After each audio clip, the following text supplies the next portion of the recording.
Akbar. Allahu Akbar. Allahu Akbar. Allahu Akbar. Allahu Akbar. Asyhadu an la ilaha illallah. Asyhadu an la ilaha illallah.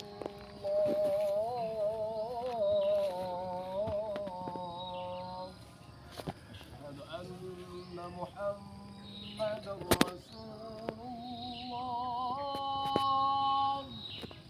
Asyhadu anna Muhammadar Rasulullah. Hayya 'alas salah. Hayya 'alas salah.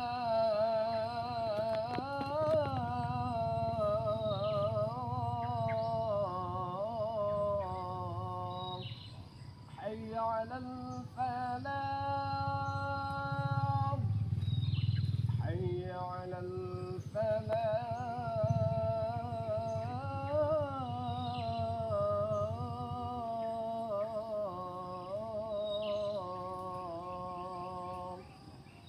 Allahu Akbar.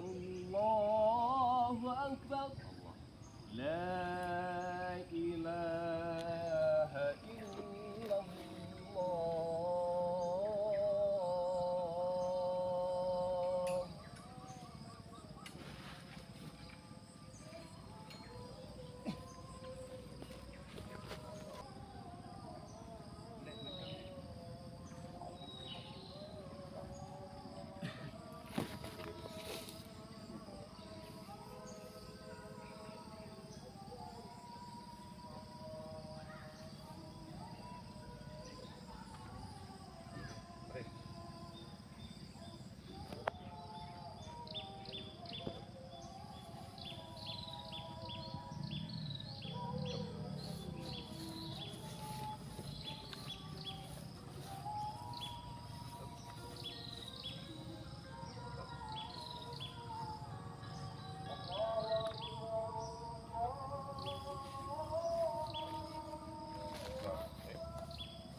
Surat Penyata Aceh Merdeka.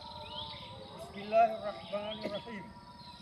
Bangsa-bangsa dunia, kamu bangsa Aceh Sumatera, atuh nuduh hak kamu bak berkentai nasib ro bak bangsa-bangsa lain, dan atuh nuduh hak kamu bak pelindung tanah pusaka Indatu dengannya.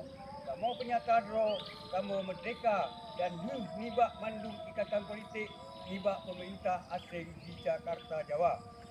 Nanggro pusaka Indatu kamonyo, na saboh nanggro yang merdeka dan berdaulat mulai dunianya tudong dan kerajaan Belanda naku kuasa asing yang terlihat ya cuba-cuba jajah kamu wate di penata perang atuh negara Aceh yang merdeka dan berdaulat Bauro 26 Maret 1870 dan bak uronya laju di perang atuh kamu bangsa Aceh yang dibantu oleh si Pak Jawa.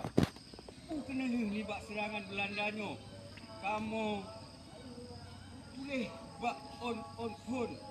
Kamu tulis bak on phone surat khabar bangsa dunia. Dalam surat khabar Inggeris di London Times 2 April 1870 kamu tulis sebuah kejadian yang menarik hati dalam sejarah penjajahan moden kami tanya dengar. Jika terjadi di Pulau Hindia Timur, sebuah armada yang raya legenda yang sedang nibak bangsa Eropah kami kutalu perang oleh sebuah tentera negara asal di sini negara Aceh Sumatera. Oleh bangsa Aceh kami temu kemenangan yang penting musuh Aceh selalu mentong. Bolehlah menderam belum? Dah. Lagi. 1, 2, 3.